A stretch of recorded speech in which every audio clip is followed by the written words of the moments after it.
Hello दोस्तों, कैसे हैं आप। आज की कहानी का नाम है पक्ष। क्या बहू 1 घंटे पहले बोला था नींबू पानी के लिए, अभी तक नहीं बनाया। तुम्हें पता है ना कि मुझे सुबह नींबू पानी चाहिए होता है। वैसे भी कल से पेट ठीक नहीं है। राकेश बेटा को भी दिया करो, सेहत के लिए अच्छा होता है। बीना जी अपनी बहू दीप्ति से बोली।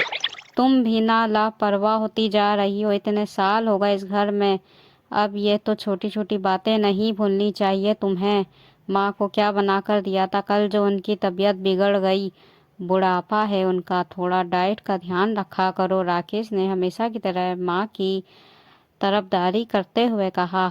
मेरी हालत ठीक नहीं है, मुझसे आज खड़ा भी नहीं हुआ जा रहा है। जैसे तैसे नाश्ता बनाया, इसलिए ही शायद दिमाग से निकल गया नींबू पानी देना। माँ जी को अचार खाना मना है, लेकिन दिन के 3 बार खाती हैं तो तबीयत तो खराब रहेगी ना। और उम्र के हिसाब से भी तो खाना पीना बनाना बनता है ना, फिर दिक्कत होती है। तो वो भी मेरी गलती। अब पहले जैसा शरीर नहीं है मेरा कि घर का भी करो अपना भी करो। थक जाती हूँ मैं भी। दीप्ति आजकल अपने मोनोपाज की समस्या अपने शरीर में हो रहे बदलाव से परेशान थी, लेकिन घर की इकलौती बहू की अभी अविरल जिम्मेदारियां और एक पारंपरिक सास के वफादार बेटे के आगे उसकी शारीरिक और मानसिक मनोभावनाओं का स्तीप लगभग शून्य ही था। हद है, बहू ले आओगी 4 महीने बाद और अब ससुर बनने की उम्र में किचन में नींबू पानी बनाएगा ये। फिर यही सब तुम्हारी बहू देखेगी, वो भी यही करेगी। मैंने कभी तुम्हारे ससुर को कभी गिलास भी नहीं उठाने दिया भाई। ये सब नहीं चलेगा इस घर में। वीना जी अपने रुबाब वाले अंदाज में बोला। जाओ दीप्ति, एक गिलास नींबू पानी की तो बात है, बना दो। भले ही मेरे लिए मत बनाना, माँ तो अपनी बहू के हाथ का ही पिएगी।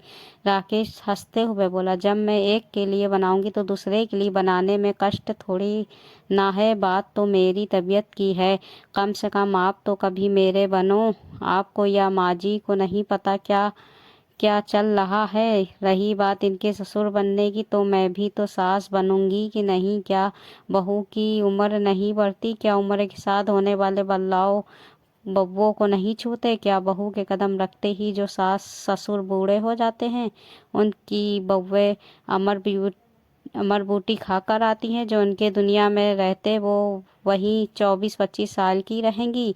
बच्चे बड़े हो जाते हैं, बुजुर्ग हो जाते हैं, यहाँ तक कि पति भी बूढ़े हो जाते हैं। अगर किसी की उम्र नहीं बढ़ती तो वो है बहू। माँ जी सास होने के नाते, ना सही एक औरत होने के नाते तो आप मेरी स्थिति समझ सकते हैं।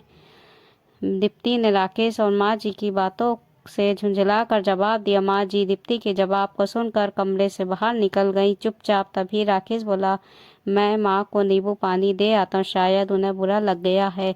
तुम्हें ये सब नहीं बोलना चाहिए था। सही कहा, बउओं को बोलना नहीं चाहिए।